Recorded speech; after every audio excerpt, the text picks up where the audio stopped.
Starting the recording. Hey everyone, this is episode 417. This is July the 6th of 2021, and this is only 1 week since the last OotiniCast, and that's because we had the big announcement for the new expansion, Legends of the Sith. So we're all very excited about that, and because of the big announcement, we decided not to wait the usual 2 weeks, but we're actually doing a show this week, 1 week after our last show. We're going to go over what was said on the Devstream and a little bit of extra stuff that has kind of come out around it as well. Unfortunately, the test server is coming up sometime this week, but it is not up yet. So we have not had any first-hand experience yet, but that's okay. I'm sure there'll be something going on for the next one, so that'll be good. Yeah. All right, looks like the stream's going okay. We've got some people in chat already, so I'm sure if there's any problem with the sound or anything, they can let us know. And yeah, so we just have a couple of minutes here to vamp before the top of the hour and we actually get going. You gonna tweet it? Yeah, it's a good idea. Let me do that. Good idea. Like I don't do it every time, but I had actually it was actually actively escaping my mind, so it's good that you mentioned. I did do one earlier, like this hour, like an hour ago.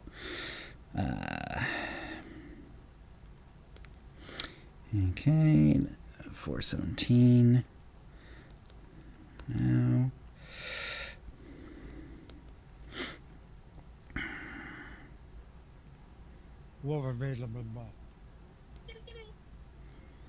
Bango, and there we go. All right. Bingo, bango. Bango, bango, bongo. Off we go. I'll go ahead and retweet it too, since we have a moment here. Yeah, so obviously we'll talk. Well, I don't want to go too much into the stuff that we're just going to be talking about here in a minute, but obviously it was pretty cool that we got an actual expansion announcement. I think it was only a show or two ago we were trying to figure out. Well, I guess it was last show because what had happened is they had announced that there was going to be a Devstream, and so we were talking about what might be going on. And the funny thing is, like, we talked about a lot about like what was going to happen for the 10-year anniversary, Right? and really, I mean, accepting the fact that there is going to be an expansion and it's right around the 10-year anniversary. They didn't really go into the 10-year anniversary stuff really that much. Like they weren't saying like these are the things that you're gonna get, or it's a login prizes, or there's gonna be an event or whatever. You know what I mean? Later. Yeah, it was just that was sort of like there'll be stuff for the 10-year anniversary, and then but we've got this gigantic announcement, and it turned out to be an expansion. So yeah, so that is so yeah. Cool. So Rise of the Hutt Cartel. Shadow of Revan, Knights of the what is it? Kotfi, Knights of the Knights of the Fallen Empire. Fallen Empire. Yeah, I can always call it Kotfi nowadays, so I keep forgetting. I do too. Kotet, Knights of the Eternal Throne, and now and now the one that we're on, and then now we've got another one coming out sometime. What they call Holiday 2021. We'll get more into that. That basically means December. I mean, it could technically, I'm sure, holiday season includes U.S. Thanksgiving. That's late November, but the odds that it's going to come out like that week or whatever is pretty low, I would imagine. But anyway, all right. They usually mean Christmas time. Yeah, exactly. So it's sometime mid-December is a pretty good bet. It could be late December, and it could get moved around, I'm sure, depending on what happens with the test servers and so on that we're going to also be talking about. Let me get a little water going, and let's get going on the actual podcast. Cool. So this is the raw version of the show that goes out. We stream it live, and also we record this raw version of the show. We put it up on YouTube, unedited. Then the audio portion we do edit and clean up a little bit, make sure it sounds as good as we can, and that goes out as a podcast tomorrow. So that is the plan. All right. So Kitty, it looks like you're ready. Good to go. Wait, I was told not to do that. This means I need volume up. You're supposed to. Good. Okay. Good to go. I used to do that to a sound guy. He's like, how is it? And I'm like, good. And he's like, more volume? Oh, I see. I'm like, no, it's good. And he's like, wait, how much volume do you need? Fortunately, I'm not enough of I'm not like a formally trained tech guy or anything like that. So I'm not a sound technician by trade or anything like that. So I will just take you at your word if you. All right, so let's get going.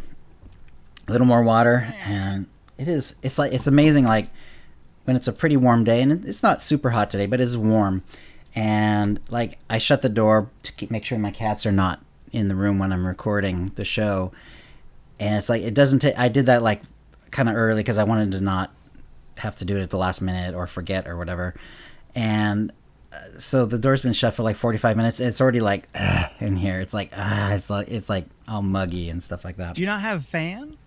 I do, and I have the central heat and air, but there's only one vent in this room, and it's like it does what it does, and because this room is like on the hot side of the house, it's the side that gets all the sun during the day, and the thermostat is kind of like in the middle of the house where it's shaded and it's not really getting. It's the coolest part of the upstairs at least, so it definitely doesn't like over air condition this particular room, so it gets a little warm in here if I keep the door shut.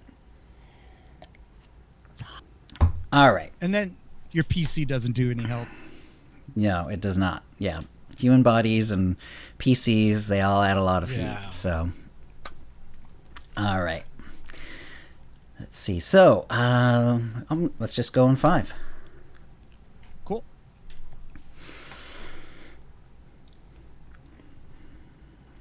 Hi, and welcome to the OotiniCast, the podcast that has established a new secret base on the remote ice world of Hoth.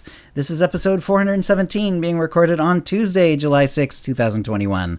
I'm your host, Chill, and with me is my co-host, KittyKissz. Hey, Kitty. Hi, Chill. Hey, no guest today, but we are doing this at a special time. This is only 1 week after the last show. We normally do a show every other week, but in this case, we had the big announcement a couple of days after the last show about the new expansion, Legends of the Sith. So that's kind of what we're going to do today. We're going to kind of go over what the information that the devs gave. We're going to, give that information, and also a little bit of extra information that people have been able to figure out as well. But what have you been up to since the last show, Kitty? I've been streaming my Gunslinger. Mm-hmm. That's been really fun. Like I said, I normally take Kotfi and Kotet off with non-force using characters, but I wanted to see the snarky remarks that the Gunslinger would deliver. So I went ahead and did it. And this is the first time it's not really bugged me as much. I don't know why. Okay. Maybe it's because I've been paying more attention to the story and getting those little details that are like, oh, you have the Force because it's been bequeathed to you by, Valkorion. Mm-hmm. So I've been having a lot of fun with it. And I've been playing it on just story mode, and as a range DPS character, it's like super story mode. Right. It's just you mow through everything super, super fast, but it's been really fun. Nice. Really fun. I've also been using the tip of the week that you gave last time. Yeah. And it works wonderfully. And I've noticed that tip has spread like wildfire. Like, nice. So many people are using it, and I see so many people on the starter worlds, which, that's cool. Right. And I love it. It's good stuff. I love it. Yeah. And what else? Oh, and I'll have a little update on that when we get to the tip of the week as well. Cool. I did. Okay, so you do stupid stuff. Sorry, in life. Right. And I did. It's been a long time since I did something really stupid at work, and I did it because today was a cluster F. And somehow all the gas got turned off at work. Oh, so all the valves were all shut off, and I don't know which way's on and which way's off. Oh. So we were just going through and turning them on, and all the pilots were out on everything. So I'm like, all right, well, let's crank one of these, turn it on, and smell for gas. Okay. hit the pilots and just went down the line of all the different, the flat top, the grill, the fryer, all that stuff. And I couldn't figure out where the pilot was on the flat grill. And so I just had, I could smell the gas. I'm like, okay, it's somewhere around there. And man, it hit a pocket and went woof, and burned all my eyebrows off and my eyelashes off. Oh no. I can sort of see it. Yeah. I don't have a lot of eyebrows anyway, but they're all like blonde. But you have eyebrows, yeah. But you have them. They're all gone now. Wow. Yeah, and my eyelids are, my eyelashes are all like half as long, and they're all curled up. Right, they're singed and. And I'm like, oh man, that's brutal. I just had to laugh because I know better than that. I know how to light a stupid pilot on a flat grill. And I was just like, I had to laugh. I just started. Everybody's like, "Holy shit, are you okay?" And I'm like, "I'm fine." That's so stupid. And I looked in the mirror, and I had to laugh at myself. Yeah, that's what you get, dummy. Well, that's one bonus of like wearing the glasses. It's like it kind of hides that, because you could actually have some eyebrows back there hiding behind your glasses, you know what I mean? And so the eye doesn't necessarily, until you point it out, I wouldn't necessarily notice right away that you have no eyebrows. I wasn't wearing glasses at the time. Well, yeah, that makes sense. Poof. But anyway, so now, that's part of my life. But everybody was like going, "Oh, are you okay? Are you okay?" I'm like, "Yeah." I was just a little embarrassed. So I just, of course, started making some jokes and stuff. But I think I did burn the end of my nose a little bit, but ow. That's what you get for being stupid. Also, I've been playing the Nightlife event. Yeah. And this is the first time since the Nightlife event actually came out that I have had terrible luck. Usually by this time, I've got like 3 Rhodians and all, the mounts and all that kind of stuff. I got 1 Rhodian and a couple of the older mounts, but I haven't gotten anything cool. Like, I want the glasses and I want that droid. Yeah, I want both of those, and I haven't seen a single one of those either. So yeah, it's unfortunate. So yeah, but I go in there a little bit every day and just kind of tinker around and blah blah blah. But I've just like, But I do have, I think I have 119 cartel market certificates now, which at the end of the day, that's what I want. Because I'm an altaholic and I got to get those things. I got to get right, especially the way you're doing it, where you're also you're kitting out your companions and stuff like that. Yeah. That's a lot of extra stuff that you need. So, and I need it. Yeah, I need as well as multiple outfits for every character. So exactly, because I mean, yeah, it's different from how I do it. Because if I'm doing a cosplay, I'm usually sometimes there's like multiple outfits that will work. And I will actually go for more than one, but usually there's like one look that I'll kind of go for, and I'll kind of stick with that one. So yeah, I don't need as many items usually as you do. Right. So you detail a lot more in your cosplay though. Yeah, you go down to like the fine colors and the boots and stuff. Right, like where I'm like, yeah, I'll be like level 40 and realize, you know what? I think I can do better with those bracers. But this is maybe a tip of the week, not tip of the week, but that leather outfit, it's relatively new. It's black and white, and it has like the skirt. It's a really cool looking outfit, but it's black and white. But if you go up and get a secondary black dye from the Cartel Market Bazaar, all black. And the detail on that thing is gorgeous. Like, it looks like leather, when you get a close look at it. But slick. So that's been fun. But the last thing, I have downloaded test server. I have too. I put a seatbelt on my gamer chair, and I got those things from that Stanley Kubrick movie where my eyes are going to be all pointed out. Right, from Clockwork Orange, yeah. So, what about you? What's up with chat? All right, let's see how we're doing here. We've got quite a few people here, especially for the off week, so I really appreciate it. Hey everyone, we've got 8 tracks here. Alto, Bentham Mojito, Bearded Skellington, Bo Froley, Deck is here, Hey Deck, Dreadx, Fortzer, Jay will play, Jedi Knight 1, Lord Meltza, who I do with a fair bit, is with us. Lone Wolf, hey Lone Wolf, Marcus, hey, friend of the show, Marcus is here. Master Lil's great too. Nepthin, Arjar, hey Arjar, Shurus, Bloopers, Squishy Twitchy, hi. Tsunami Safari, and Warren Dormat, hey Dormat, how you doing? Gosh, a lot of folks I recognize are in today, which is awesome. Always good to see. And let's see what I've been doing since this last week. Mostly been leveling via PvP for the double XP event, which is also double Valor. So she's like, I don't know, she's somewhere in the 40s already for Valor, which is pretty fast. It does slow down around this time, but still, she's making pretty good progress. In the notes, I did these yesterday. It's a little higher today, but at that point, I had done about 33 war zones, and she had reached level 43, which was pretty quick, obviously, because she's basically doing very little else. Obviously, you're gonna get like conquest things that give you XP and stuff like that. Mm-hmm. However, I did get very bored just giving gifts on the fleet between Warzone pops, and for whatever reason, the holiday weekend. Whatever, and there's also some other stuff going on where, and they actually announced this. I found out like after the weekend, like yesterday. It turns out that they forgot to put it in the patch notes, the ones that we went over last show.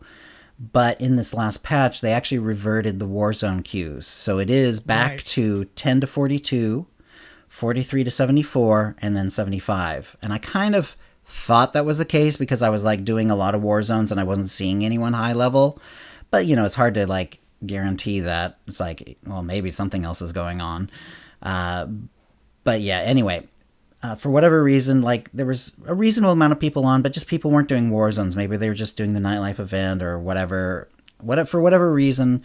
Not a lot of Warzone pops, so I had a fair bit of time in between pops to do whatever, and I got really bored of giving gifts, and that's really dull to do on stream too. So eventually, I broke down, and beyond the initial planet that you kind of have to get to level 10, and be able to do war zones at all. I did do KittyKissz as well, so she has gone through KittyKissz so she could get her ship, and therefore she could go to Nar Shaddaa and get the nightlife event done. So that's now what I'm doing between Warzone pops. Is I just go into the nightlife event, and perfect. I've done it a ton, and I've had very poor luck. None of those cool glasses things, and no cool claw droid. So none of that. I've gotten a few of the other things, but whatever. I already have like a fair number of of everything that else that's dropping already in my inventory. I'm always happy to get golden certificates and cartel certificates in case I need them. Although I feel like I have enough now. I have like over 200 of each. Yeah. it's like building up to be a lot at this point. So I really do want to see those. Right? I really do want to see those other things. Yeah. What was that? 10K what? 10K is the limit, so you got to wait to go. Yeah. Well, in terms of those, yeah.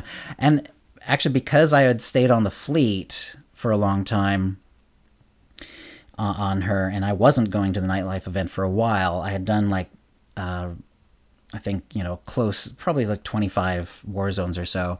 It turns out you're getting an Emperor token roughly 50% of the time after a war zone. It doesn't matter if you win or lose. It's also not tied to whether you get a box or not, because you don't always get a box. I thought you would always get a box. The ones with the Warzone med packs and stuff in them and occasional gear and all that. I thought you were always going to get one of those boxes. Turns out you don't. You only get a box a little more than half the time. So it's half the time you don't get those. And it's not tied to the Emperor chip. So they didn't tie the Emperor chip to whether you get a box or not. Sometimes I've gotten boxes, no Emperor chip, sometimes vice versa. So there doesn't seem to be any correlation there that I can see. So, yeah. So... I got a question. Mm-hmm. When you do you store up your Emperor ships to like a certain number and then go unload them, or do you just go go right away? That's what I've been doing too. Yeah. However, when I did on this leveling character, when she finally did finish KittyKissz and was able to do the nightlife event, by then she'd done a bunch of war zones, and so I got to do like a bunch of Emperor's chips in a row. And no jackpot, but I have a ton of Kingpin's chips. So I've got like 600, 700 Kingpin's chips, something like that, to burn through. So she's totally set on that. Yeah. So, like I say, one or if you lose, it's a white box. If you win, it's a green box. This is not for the missions. Will give you slightly better ones. But this is just from the war zones itself. And like I say, you don't always get one. But if you get one and you lost, it's a white box. If you get one and you won, it's a green box. The white box has just like a couple of Warzone med packs, a couple of adrenals. And then once in a while, it'll have a piece of gear. And then the green boxes, it'll have a few more health packs. It'll have a few more adrenals. Once in a while, it'll have a little bit of like crafting gear, crafting material. And then a little more often, it'll have a piece of gear. So that's the only differences. So it is a little bit better to win than to lose, just for that reason. But I must say that the gear you get out of the Warzone packs is random as anything. It's like really crazy random. Some of it was level 7 gear, and this is even though you're doing war zones and you're presumably at least level 10 by then. Yeah, what? 7? Yeah. Some of it, my character was like under level 20 and it was like level 70 gear, 40 gear, 50s. It can be like pretty much all along the line practically. 40s, 50s, and 70 is all really common though. And then once in a while, a piece of 7 gear. The gear does not have to be useful to you. I've gotten offhands that are not used by this character, even though it's bound. So I have to sell it. I can't give it to some other character because it's bound. So, and like, even though this is a Marauder, only DPS, can't heal, can't tank. I've gotten defensive gear sometimes. So like completely random, completely like totally BS random gear. It's crazy. I don't, whatever. So on the other hand, I finally did get to like level 4, I think was the lowest piece of gear that I had gotten that wasn't like 10. There's sort of a drought area of like in the 20s and 30s where the gear doesn't seem to drop for those levels. So now that I'm in the 40s, I've finally gotten some gear and actually put it on, but it's been really kind of crazy, like the weird gear you're getting from these things. RNG is so weird because I got a piece of gear that was a DPS piece because it had a lot of crit on it, but it also had defense. That is weird. Weird, random. I'm like, yeah, that's something you only saw like before Rise of the Hutt Cartel. Like you would see it on some of the original gear, like leveling dropped gear, like would sometimes do that, where it had 2 stats. One would be offensive and one would be defensive. You don't see it a lot. I don't think you see it at all after Rise of the Hutt Cartel. Not that I remember anyway, but I know what you mean. I do remember those. It was on Coruscant too. Yeah, doing those Coruscant dailies. I wonder if that is still in the mix on that planet. I guess so. Must be. Yeah. Yeah. So the leveling does feel pretty fast. I mean, she's only done what, like 35-ish. I've been trying to keep track, but unfortunately, sometimes I forget, and it's like, okay, I think I've done 2. So I'm not exactly right on dead on, but I'm pretty close. So she's done like 35, 40 war zones basically, and she's like level 44 or something like that. So it's going pretty fast with this double XP. Let's see. I'm actually kind of liking this for double XP because when I'm doing regular like leveling content, if I'm just leveling a character, double XP just makes me massively out level content, and it gets very kind of boring because you're just wiping everything. So it kind of makes me want to do more PvP because it's like it's a way to use the double XP event without like kind of messing up a class story for me. At least it does for me. Like a lot of people, obviously, that's perfect. Just get through the class story faster and whatever, you're done. But that's not what I want to do because I've seen the class stories so often. Can you skip class story and like go immediately to like the Odessan stuff? I think I would be able to. I haven't tried it yet because I'm not high enough level for that yet, but I'm pretty sure that like and I do have a ship, so I'm assuming that like once I hit like close to 50, it'll start giving me like the option to do the McKeb storyline and stuff like that. Right. but we'll see. I'll probably test that out, but I have, and I'm pretty sure that's right, but I haven't actually tested it. Cool. I'd like to know. Yeah, there was one day though when it was getting really rough. Like, it's really fun to just do these war zones, and because like not a ton of people have been doing it, and the pops have been a little long, the game always like ends up giving you an arena, because what it does is if it's been too long, then it just does an arena because it only requires half the amount of people, so it can pop a lot faster. And because of that, I got one regular war zone that was today.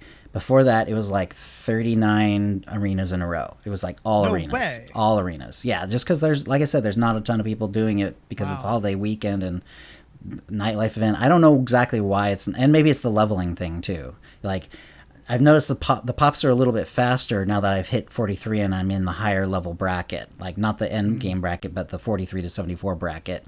The pops seem to be a little bit faster, so maybe more people are doing it on at high level. So we'll see. But because of that, there's this one day a couple days ago, I couldn't get the daily done because I had 13 losses in a row. It took like hours. It's like, because what was happening is like there were some people on the Republic side who were like, and this is an Empire character that I'm leveling, so I couldn't like group up with them. But they were like grouping up and queuing up, and that's fair. That's how it works. And I just had no luck in being on their team because, there's only like one or two slots on their team. And then I always ended up on the other team. And the one time I did win finally was when I just happened to be on their team. It's like, okay, there they are. And then we won. And then and you're like, I was like, okay, well, at least I got the daily done. It was getting pretty rough though. Yeah, it was getting pretty rough. And you definitely, it's very weird with the XP. Like, I thought it would be more straightforward. Like, okay, win or loss, you get a certain sort of base amount, and then if you win, you get more. And it seems to be based on like the medals that you won, like up to a maximum. But it seems to be based on the medals that you get during that match. But it's more random than that, and I think there's some other factors into play too. Like, for example, I think if it's a stomp, and the arenas are pretty short too, so I think you get less if it's like a really short like arena. Like if it's like 2 stomps in a row and win and or lose in this case, and it's out, you're not getting extra. You're not getting a lot of extra. But if it goes I notice if it goes 3, it tends to give you more experience. So it seems to be based partly on like how long it lasts. So interesting. I just don't know all the things under the hood there, but it's kind of interesting to kind of see this sort of happen. There's got to be a lot of weird stuff going with that algorithm. Yeah. That takes into account. Yeah. Who knows? So, yeah. So that was an interesting way to go. And let's go ahead and roll into the tip of the week because this sort of ties in to the PvP leveling. I'm just going to do a kind of an update to the tip of the week from last week, where about making like a level 10 character, logging onto that character first in a day, like in the morning after the reset, and then that way you have a very limited set of things that you can get for galactic seasons. Because if you're level 10, you can basically get, for the weekly, you can get war zones and you can get galactic starfighter, and I haven't found anything else. And in fact, when I finished the warzone one, I only had galactic starfighter. Just for fun, I just re-rolled it and it gave me galactic starfighter again. So maybe there's one hiding from me in some weird way, but it does seem like there's really only 2 things that you can get for the weekly. For the dailies, there's 4 things you can get, and I'm pretty sure about this because we've had enough dailies since the last show that I'm pretty sure I've seen all of them.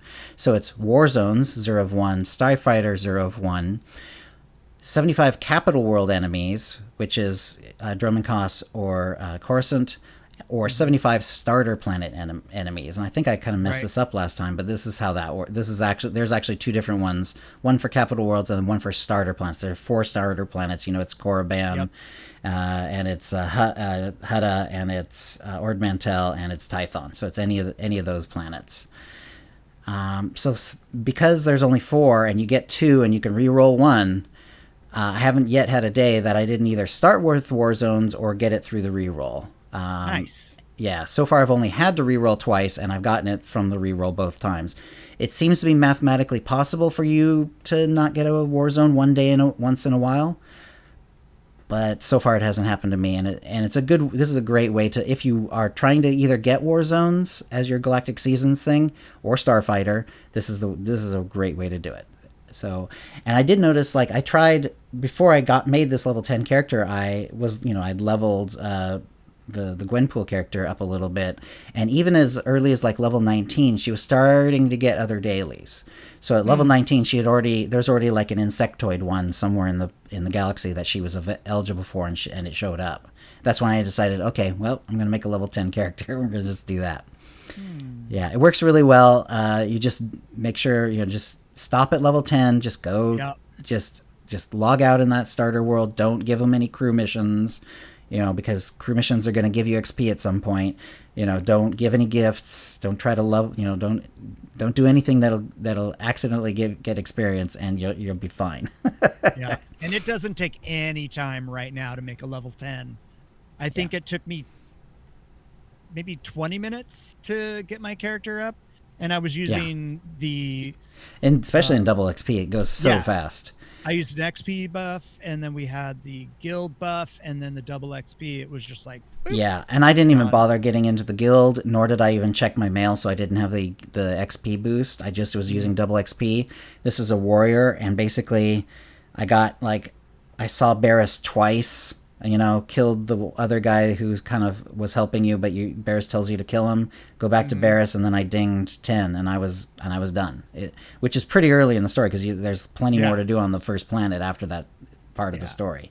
So yeah, it's really quick, and obviously it'll take a little longer if you're doing this after double XP, but it's not that long. It's not really going to go quick. No. It was, so.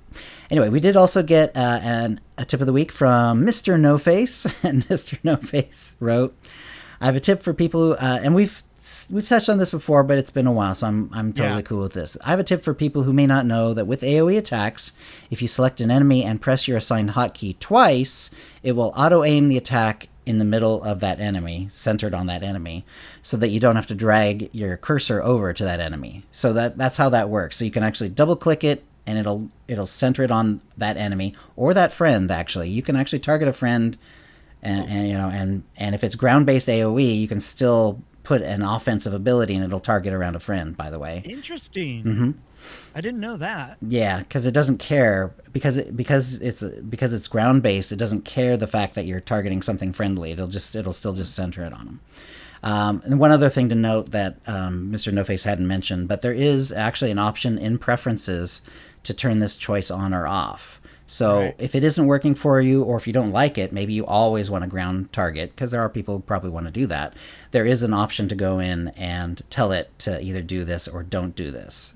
It basically says, I can't remember the exact, I didn't actually look it up, but it's something about like double, it explains center on target on double click or something like that.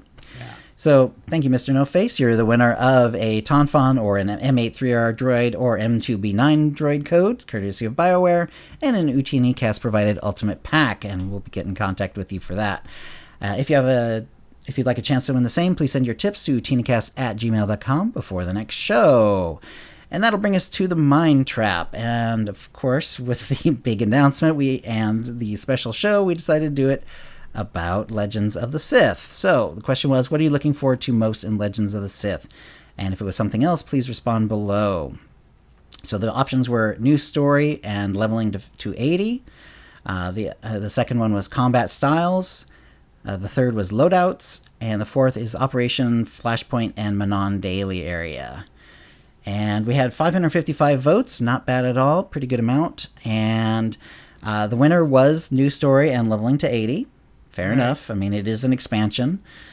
Second one, so it was 46.7%. Pretty close behind it at 41.6%, only 5% less.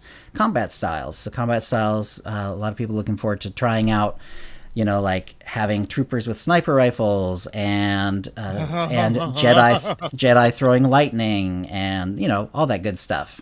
We'll talk about that more, when we get to the news here in a bit. Loadouts, pretty distant third at 6.8%, and Operation Flashpoint and Manon Daily Air is 4.9%. So you held up your hand at loadouts. Was that your option, Kitty? Oh, I didn't understand what loadouts are. Oh, okay. So loadouts is where, with a click of the button, you get to change your spec, your gear, your buttons, all that stuff. It's Holy kind crap. it kind of got buried in the developer. Like, a lot of people really didn't like. You can see, even someone actually asked me, "Oh, what is loadouts like? Instant respec?" And yeah, that's basically what it is. It's your instant respec button. They're calling it Whoa. loadouts, and it kind of got buried because it's kind of close to the combat styles. Like, the combat styles is separate from loadouts, but they're kind of tying them together, because if you're doing Right. loadouts and you actually want to change your entire uh, your combat style, that's going to be part of loadouts as well, it That's seems. So awesome. we don't actually have the test server yet, so we're not 100% sure on how all this works, but that does seem to be the case. Operation Flashpoint and Manon daily area at 5%, 4.9%. So that was fifth, but some people liked it. I did think it was interesting that combat styles like really did pretty well, I must say. Hmm. Like, new story still won and leveling to 80 still won, but combat styles, like, a lot of people are really interested in that idea of Yeah. because, like, to me that's really cool, partly because, like, I think it's gonna be funny, like, if you're in a Jedi Knight. Well, the Jedi Knight storyline was not designed for stealthers, so if you take like a shadow or an assassin loadout with your with your knight, there's not going to be any anti-stealth anywhere through that story, unless they're going through it now and actually adding it. Right. But it's like, because if you ever done a stealth story, that when you go into an instance, especially, there's going to be like all this anti-stealth in there, like, half Right. the Right. time. Sometimes they let you have a nice one where you don't have to worry about it, but a lot of the time, you're just having to deal with anti-stealth the whole time.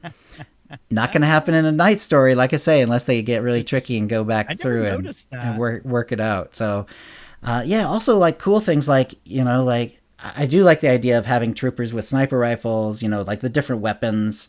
Like, we've never seen the assault cannon on any other class besides Right. the commandos. So it's really cool. Like, bounty hunters, if they want to have a giant assault cannon, they can do the assault cannon thing. Right. Right. And presumably, like, you can even, like, there's a pyrotech and a plasma tech in like the trooper and bounty hunter, and it's the same spec in terms of damage and sort of what they do, but they look very different. And it'd be Hmm. cool, like, to swap that out. Like, if you want to be a trooper using the flamethrower, now you can. Or if you think the bounty hunter should have like a more high tech approach with the plasma, you can use the plasma instead of the flamethrower, which is pretty cool. Right. Anyway, we'll get to I that. We'll get to that more soon. But Right. Yeah, when I responded to this mind trap, I went back and forth on news story, leveling to 80, and combat styles. I was just like, right, no, it was wait, me too. back Yeah. and forth. I couldn't make up my mind, I finally ended up going with new story because, That's fine. Yeah. man, I can't wait to see what happens. I am like, so that last bit of story that we got with the Mandalorians hooked me. And then the whole uh, Sith side story that's going on got me too. Right. There was like a little cliffhanger, and I'm very, very into seeing what happens. But That I is gonna think be fun. right now I am frothing at the mouth to see what this combat style stuff is. Yeah. Warren Dormat was asking, could I have an assault cannon knight? Apparently not. What we saw is there was like a little diagram they had, and what it basically boiled down to is, it looked like if you have a tech class, you can pretty much do any of the tech specs, and if you have a force class, you can use any of the force specs, but it doesn't look like they're crossing those two particular barriers, essentially. Yeah, So if you have at a least tech that. guy, you can be any tech spec, but that still doesn't mean you can dip into the force abilities, unfortunately. Yeah, Musco said that they wouldn't be crossing tech stuff Yeah. with force stuff. So Yeah. Yep. So let's see. Loadouts sound like proper respec, something that has been needed for since launch, which is fair to say. Like, they've had a few like quality of life things Right. But really, like if you have an operation and someone needs to change their main from the healer to one of the DPS, it takes a little while. So it's going to be exciting for people like that to really be able to just go boop and it's good to go. Did you ever play Rift? I have not played Rift. No. Rift had a great respec on it. It would do your complete spec as well as all your gear. It was awesome. Right. They're like, oh, we need a healer. Boop, yeah, done. I mean the way it sounds, it looks like it's going to be pretty slick. Like we'll get into it in a minute, but I must say, like, it did, obviously combat styles other than story, like combat styles sort of got the votes, and it sort of seems to be the sexy thing that people are like really glomming onto. But I feel that loadouts, like once people actually see that in the game, it's going to get heavily used. Like it's going to be a well used part of the game, even if it's not getting all the notice, all the notice and all the attention right now. It's huge. Yeah, it's really going to be cool. It's really going to be cool. Let's see. And some people are just happy that it kind of means that SWTOR is going to be continue to be around and get more story. So that was pretty cool. Let's see. And a lot of people just responded like stories. Like the people who responded tended to be story. So yeah, that's pretty cool. It'll be interesting to see. Usually, they didn't go into like too much of the leveling to 80 and what that would mean. So they haven't said if there's going to be any new abilities. There's always been some, but they seem to have been a little more reticent about it every time, because the game is very, especially certain specs are very overloaded with like how many buttons you have to press. Like you can have like 4 or even more bars and completely fill them. It's pretty crazy. What would be cool is if the loadout was a level 80 like ability. Instead of adding that, they're like, here you go, you have a maybe so ability. Maybe cool. so. Yeah. We'll see about that. Yeah. And also a lot of the new abilities, not necessarily every time, because they did have some genuinely new abilities for a lot of the classes, but what they've sometimes been doing is like, the new ability was actually just like an old ability with like new utility added to it or something like that. They haven't always done that. Sometimes it's genuinely new, but we'll see what happens. We don't know anything about it yet. Yeah, so. That's what I keep telling people that come into the stream. I'm like, I don't know. I have no idea what's going to happen. When I do, I will share the information. But and who knows, we might not even get the first thing that drops. Might change later on down the line. So yeah, we'll see. So for everyone who voted and retweeted and all that, thank you very much. Let's get on to the holo feed. We'll briefly touch. There's quite a few in-game events for July going on, and that's actually one nice thing about doing one relatively early in the month. We're not missing. Sometimes we do these and it's like it's already been basically like 2 weeks, and we end up missing like some of these events that are happening. Right. Double XP event is still going on. It's going on through July 13th, so there's basically another week of that. It's double XP, double Valor, and double Renown. The Nar Shaddaa Nightlife is on. There are no requirements. However, I added a note because your character has to be able to get to Nar Shaddaa, which basically means you need a ship. Because I actually had a stronghold on Nar Shaddaa, and I tried going on her to the Nar Shaddaa stronghold and then exiting to Nar Shaddaa, but if you don't have a ship yet, it doesn't allow you that option. Oh, really? So yeah, it's just grayed out.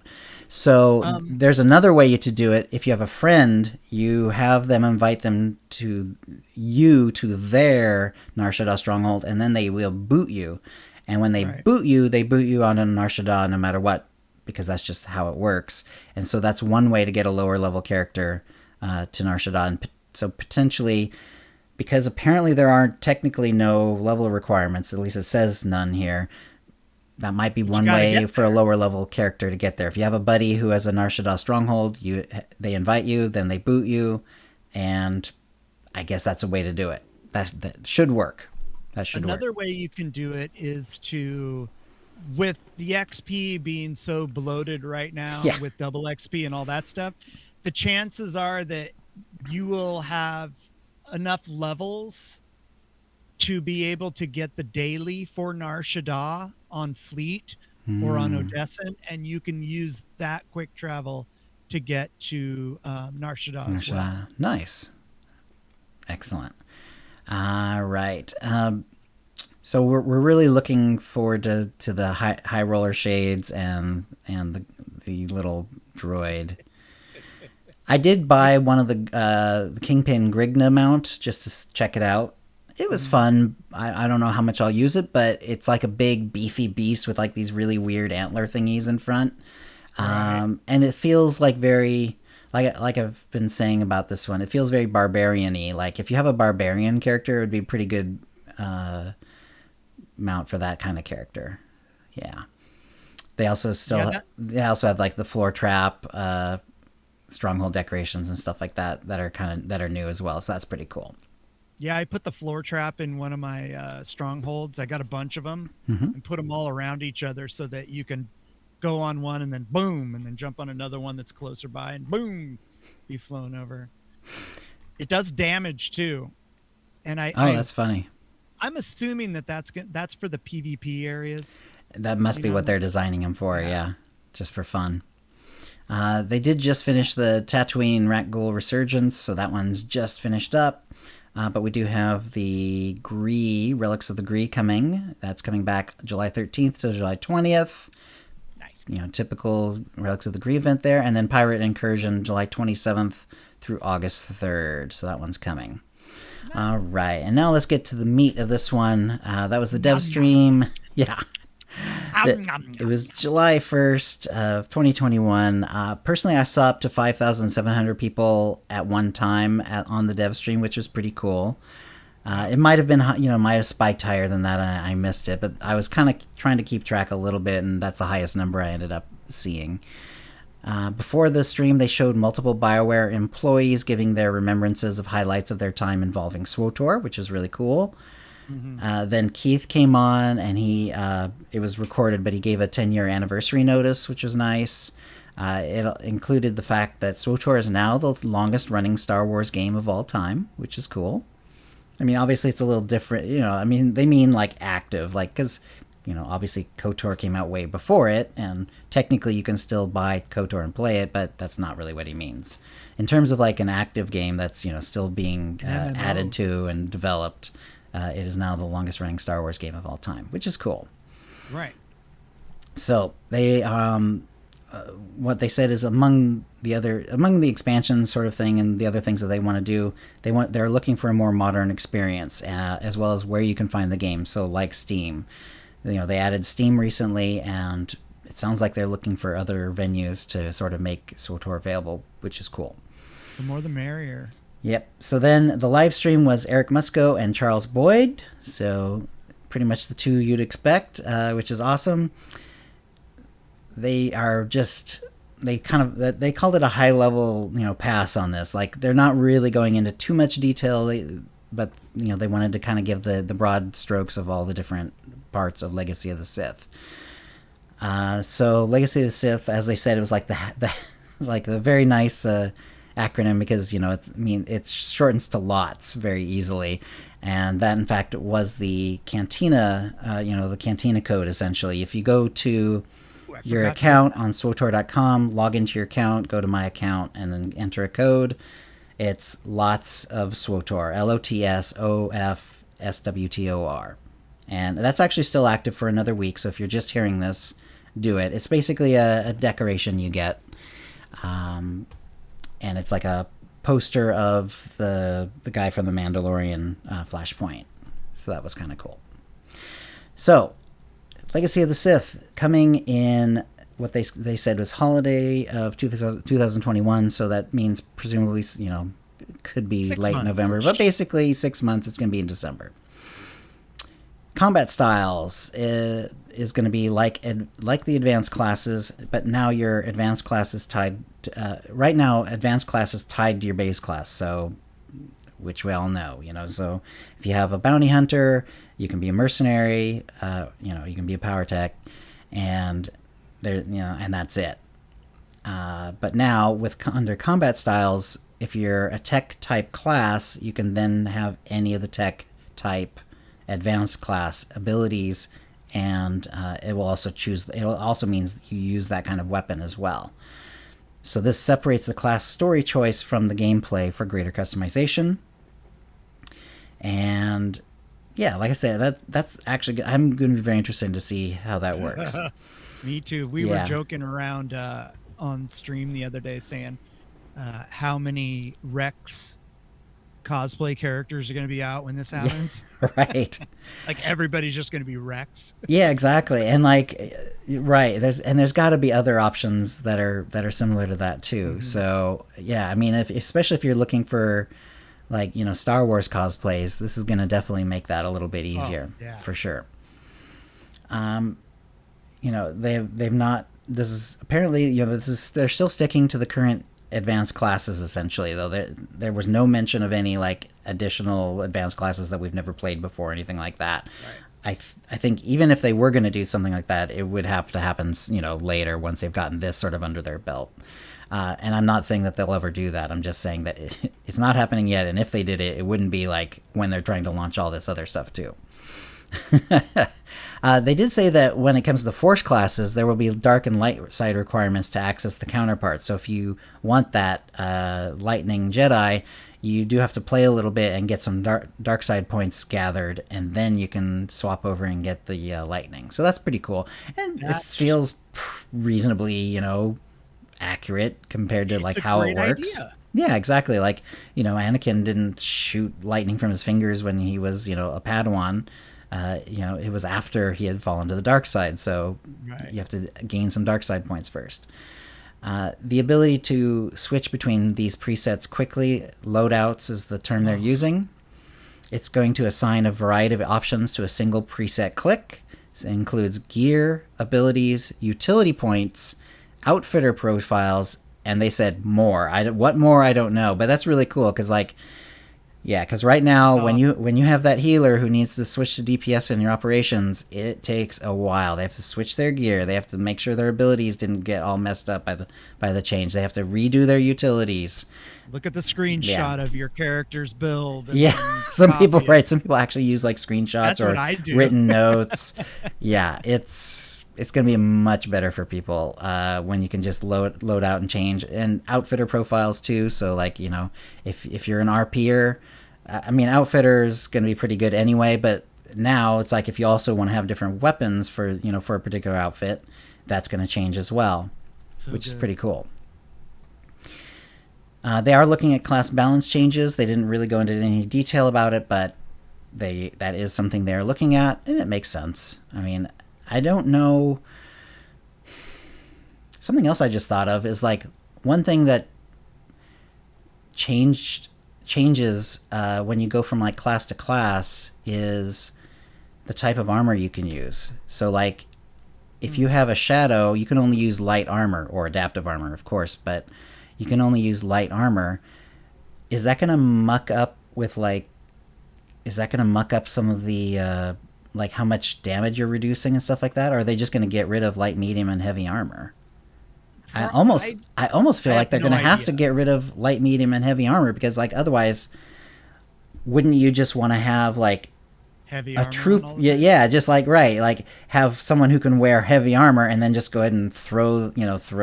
So make a knight who can use heavy armor and then just grab the shadow tank set. You know what I mean? It's why wouldn't you want to do it that way? Because that way you can be a shadow but also have heavy armor. That doesn't sound like it's going to balance very well, and it sounds like they're going to have to do something about that. What that means, I don't know. A healer with heavy armor? Maybe when you swap everything out and you're swapping the weapons, you also have to swap out the level of armor you're using. So you have to use light or adaptive armor, and I guess that makes sense. So maybe that's how they're going to deal with it, or maybe they just get rid of light, medium, and heavy armor. I don't know. We'll have to see. That's yet another question that comes up. Yeah, we talked about it in chat. Some of how they're going to have to do the balancing with all these changes. But everything we'll will have be. to wait and see. Yeah, like We Deck don't is know saying anything yet. everything will be adaptive. Cog is saying at this point they really should get rid of it, seeing as how damage is taken is different between Jugs and PTs and Mercs. The amount taken from each class in a PvP match is vastly different.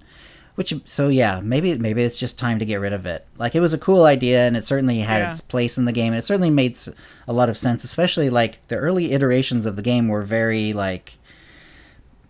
The idea was like making a class that was pretty closely based on like your class story and your class abilities and stuff like that. So like medium armor for a smuggler because they're wearing leather type armor and stuff like that. Right. And the sages and sorcs were more like just robes, so that's light armor. But then the knights have like the armor plating, so that's heavy armor and stuff like that. And that's obviously, especially with this particular expansion, means very little, if anything. So Yeah. we'll see. Yeah, well, so I guess presumably if they do keep light, medium, heavy armor, when you swap from one advanced class to another and it uses a different kind of armor, it's going to just change your armor level. Your armor level is going to go down if you go from heavy to light or whatever. Cool. So I guess that's how it would work, unless they, like I say, unless they get rid of it. That seems so much more complex than actually just using adaptive armor. You know what I mean? But who knows? It is. And adaptive But it is armor how the game works right now. I mean, other than being able to That's change it. But, I mean, it is how it works like now. Like, they have to balance around the fact that, like, you have all these cooldowns and you have all these other things. But then also just, like, shadow tanks tend to take more base damage just on a normal rotation than other classes because of their light armor, even though they're tanks. Like, yes, their passives make them tougher and beefier, but the armor is a factor, and it always has been. Like, I remember back when I was an operation tank, it was like it was an issue. Anyway, all right. Have to wait and see. So the new storyline, spoilers, slight spoilers ahead. Just like if you don't even want to know anything, maybe skip ahead. But I mean, this is pretty basic stuff. So this is pretty high level. So what we know from the story is Malgus has gone rogue, and he's going to continue being going rogue. He's pursuing ancient relics, which we sort of found out with the last Flashpoint. And what we don't know is, first of all, like how many relics has he found, and also what the general plan is. Like, we don't know what he's going to do with them, what he wants to do with them, or what he's gotten so far. The war between the Galactic Republic and Sith Empire has reignited. It's now spreading to more new worlds. There's also dangerous fringe groups rising in the dark corners of the galaxy, which is always cool. And then Darth Malgus will be pursuing his agenda. So we'll be definitely seeing more of Malgus. Always cool. We're going to return to Manon, the ocean planet. So before we've seen Manon briefly, there's a flashpoint and sort of like a very small like public area there that you can go to if you want. There's also the stronghold that they added, the Manon stronghold.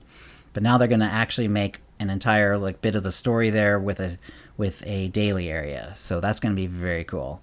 And let's see, later on in the show notes, I think, I did the actual, like, the information that they gave, and that included the Manon screenshot that they did, and of the art, and it was so cool. The concept art was gorgeous. The concept art all around was really cool. Yeah. The Manon one was my favorite, though. That was like, that was nice looking. I'm really excited about that. Manon, of course, anyone who, started to play SWTOR because they played KOTOR, always, you always have a little soft spot for Manon anyway.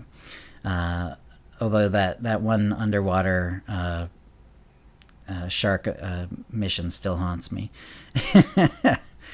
Okay, so the Sith Empire has invaded Manon to seize Kolto. This pristine ocean world is shattered by war.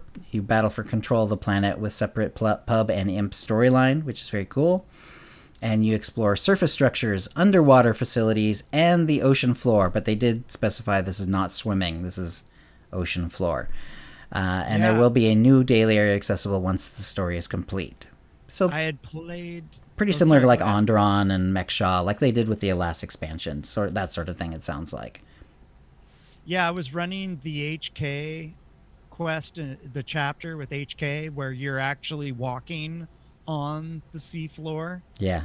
And I was like, huh, I wonder, it'd be kind of interesting to, to like see something like that. Yeah. It's doable. They've done it, but Yeah, who knows? Dekion saying the Manon art looked like Camino. I could see that for sure, especially since they decided to do it as like a rain.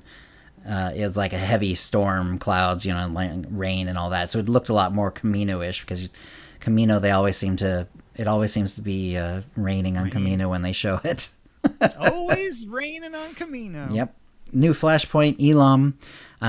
This is another planet. It happens to already exist in the lore a little bit. Like, I don't think anyone's really gone there, it sounded like. But anyway, this is the first time it's been seen in SWTOR, and it's rarely been seen otherwise. And that's where the Flashpoint's going to be. Explore the ruined fortress of an ancient Sith whose existence has been wiped from all records, which you gotta love that. Like, when a Sith did something so bad that his existence had to be wiped from the records, some bad stuff's going down. I love it. Malchus has been collecting relics created by this Sith, and you're here to find out why. It will be available in all difficulties. And there's also going to be an operation, the R4 Anomaly. So you head into deep space to combat a new threat in a deep space facility.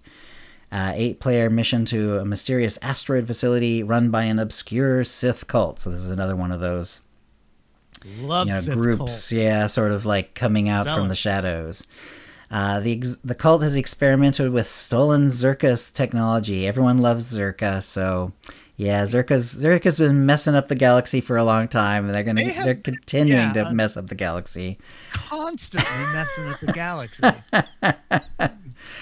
You think that somebody would wag a finger at him at the exactly at the minimum, but they're like, nope, we're gonna move forward. Yeah, sometimes it feels like like many of like the recent like flashpoints and operations have already been about Zerka, or at least Zerka tangential.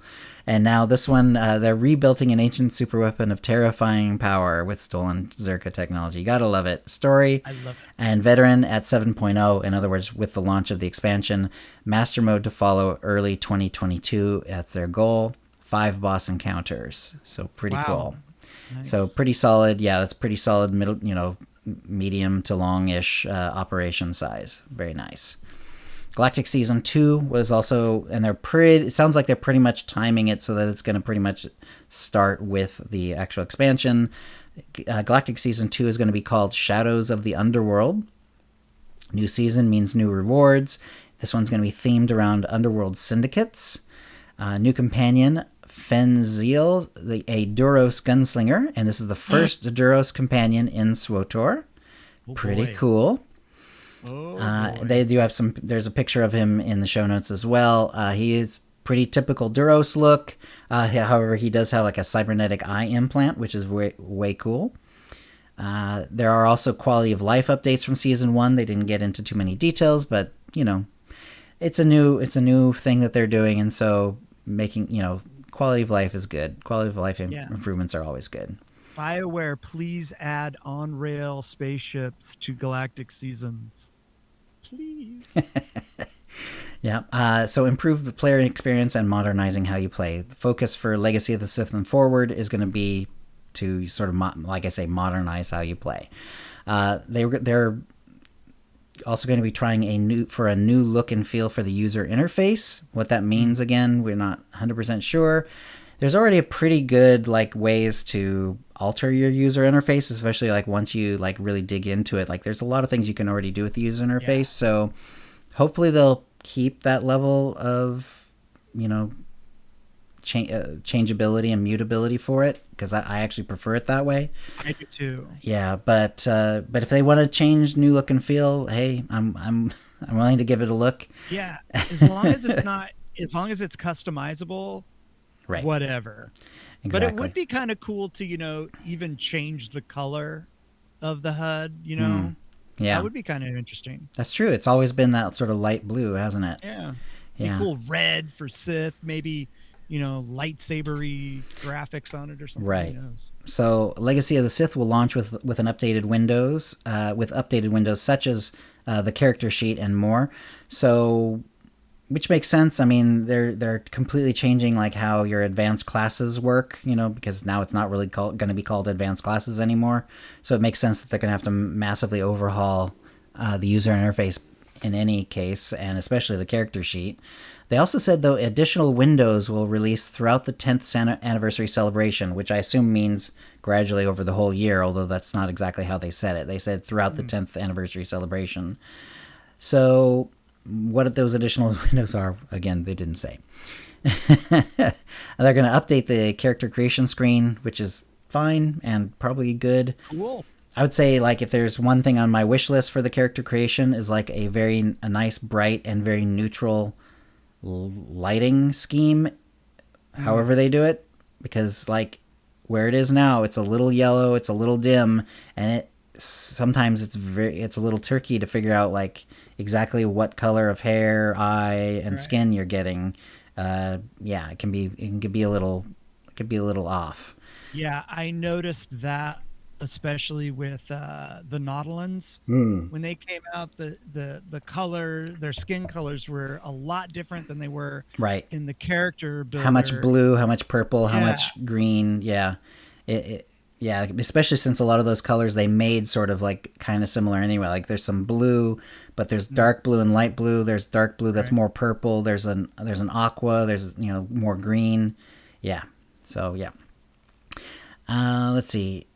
And there'll be new visuals and flow based on combat styles in the game. So that makes sense. Content leveling and endgame. They're looking at level sync, especially for endgame stuff. So we'll see how that works. Level sync was not in the game at launch, but it was added, maybe 2 years after launch, something like that. It's been in the game a good long time. It's probably fine that they're looking at level sync and seeing what they can do to improve it. This will launch. This expansion is free to subscribers. Again, holiday 2021. This is pretty much how they've done it ever since they added subscriptions to the game. Whenever you're subscribing, you get all the content up to and including whatever is active at that time. So if you subscribe or resubscribe, once the launch happens, you have then unlocked that bit of story, and you will continue to have that going forward. Even if you drop the subscription, you'll still have that unlocked. But you won't get it if you're just free to play or even preferred. Right. They were very specific about not giving an exact date, and they did confirm. Like no one's just like guessing. That they didn't confirm we're actually going up to 80. Yeah, we are getting exactly 5 new levels. Yeah, I take a staycation sometimes for game launches. And I think I'm going to do a staycation for the holidays. Nice. That makes sense. Kind of sit and just go for fresh game. Yeah, stream a lot. So get some characters leveled. And it was epic. It was so fun. So they did mention the 10-year anniversary goodies. They didn't really go into detail about it though, but we know there's something coming. And then they did kind of follow up a little bit with what's up for 2022? So more story. So they're not just, not just stopping with, the launch of the expansion. There's going to be, whenever they can, there'll be more story added to it. They are doing the master mode for R4 operation. They're going to continue updating the UI, which makes sense since they mentioned there's going to be, new windows and such. A PvP revamp, which we don't know exactly what that entails, but they're looking at, they're going to be looking seriously at PvP. Galactic Season 3, which presumably would be, basically the second half of the year, roughly. Right. New Flashpoint, new locations, so more, not just more story, but actually an extra Flashpoint and more locations. Tech modernization, so under the hood, they're going to be making more improvements, visual improvements, and more, as they say. Yeah, I'm so stoked. Those last two, tech modern, and the visual improvements. Right. I can't wait. Yeah. So there's going to be. When will we learn more? There is. 7.5, the Guardian is going to be on the test server. And the way they said week of, but then down below they actually put 7.5. So I think a lot of people actually read that as meaning exactly on 7.5.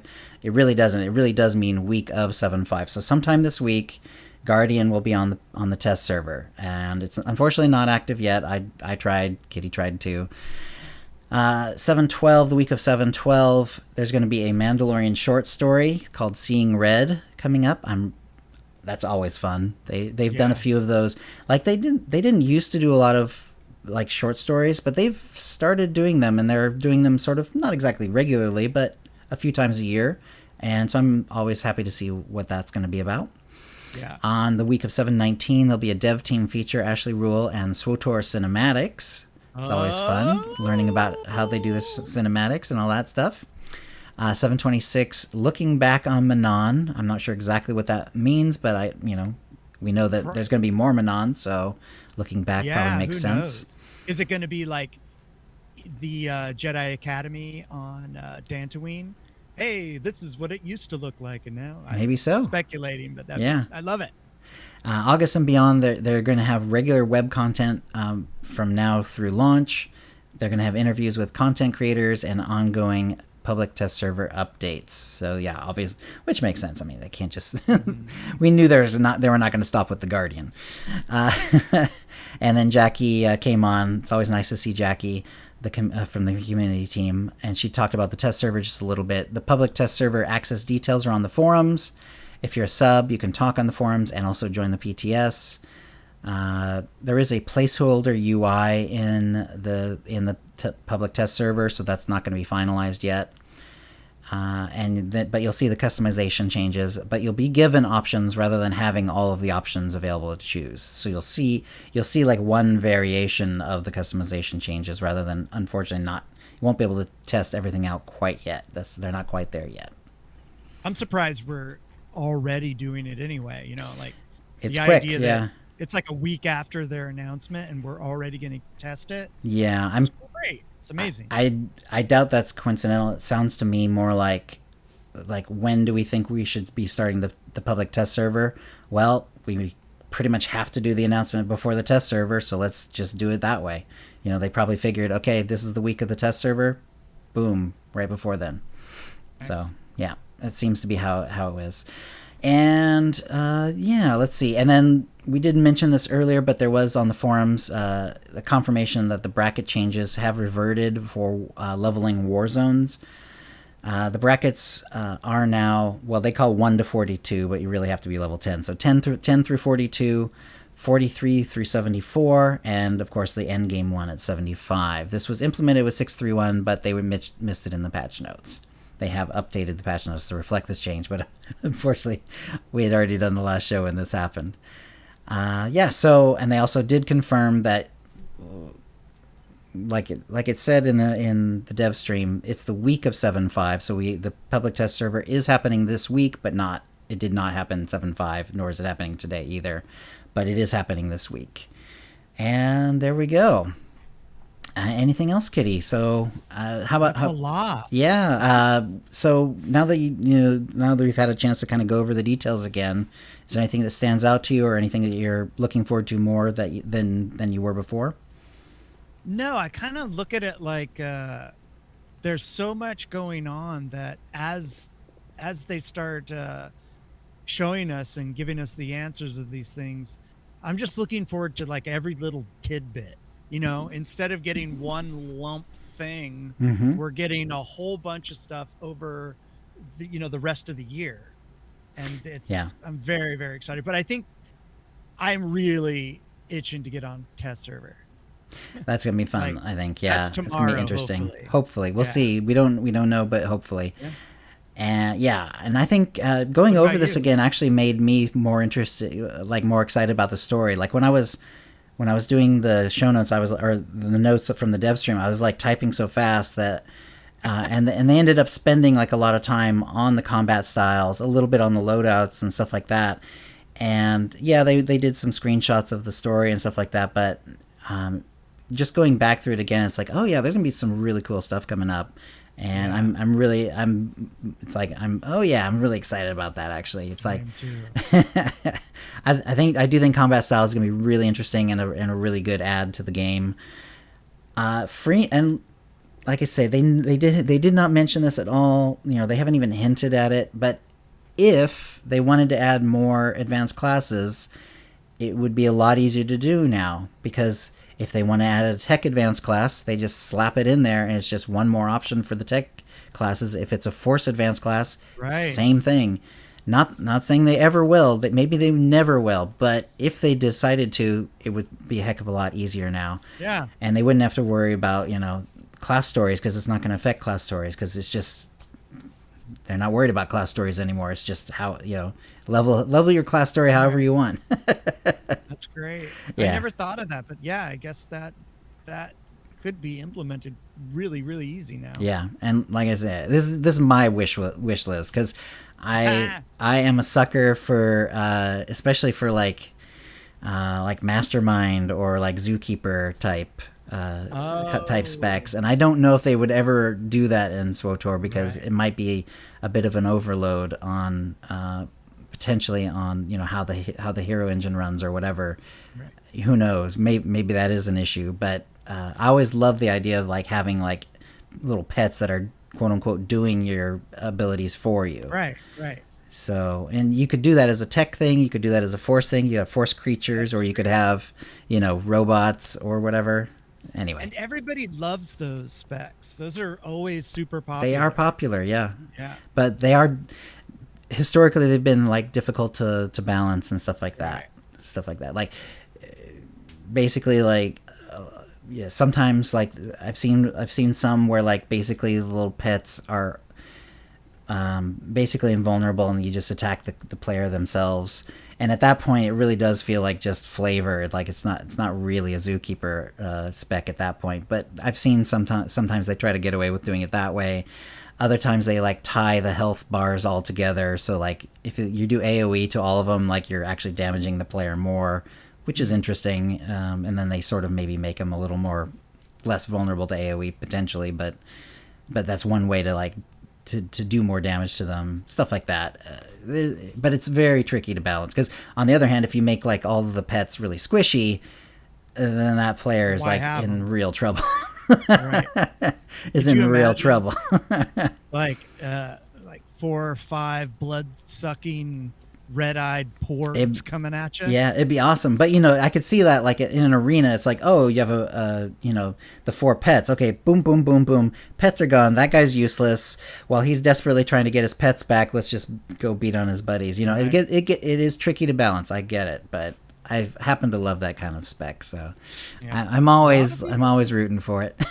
Yeah, I would love to see just if my wish list would be to be able to customize our companions with different outfits. I want an outfit designer for our companions.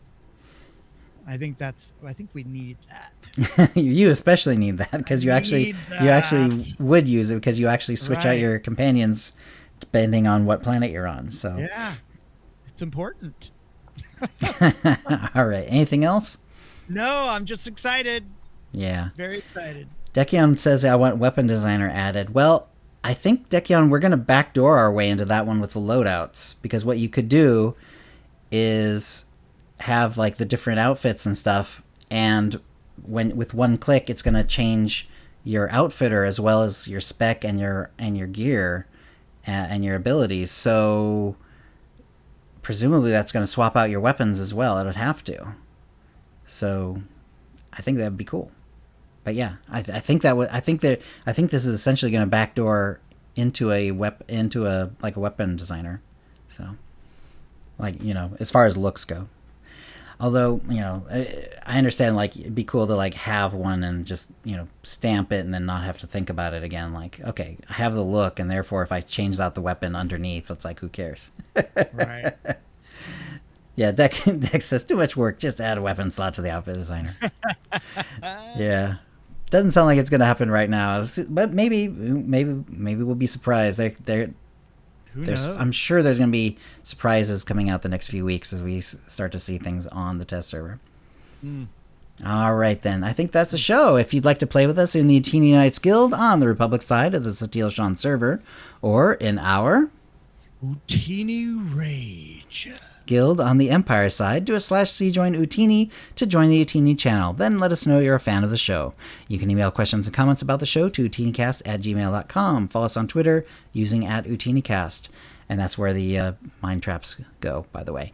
You can find contact details for us on our website, OotiniCast.com, which includes how to subscribe using iTunes, Stitcher, and the rest. We record the show live bi-weekly, Tuesdays at 4 p.m. Pacific. Go to OotiniCast.com/live to find out how to join in. Our theme song is Doomsday by Jean-Paul Zogby. And thank you to the chat room. Thank you, chat. And we'll see you next show. Toodles. All right, before I close things up, let's go see who we can raid. Go to my creator dashboard here. Manage the stream. I have to go to the bathroom. I'll be right back. That's fine. And let's see who's doing SWTOR right now. It is not bringing anything up. Let me. Okay, Marcus is up. Let's say hi to Marcus. Once we've rated, and then I will stop the stream on my end. Thank you for watching, and have a good one, and we'll catch you later. Boop.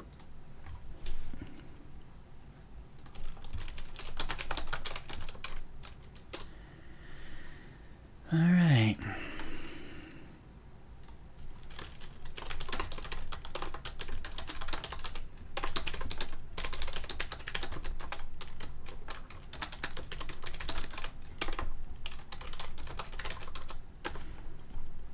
Okay, stopping the recording.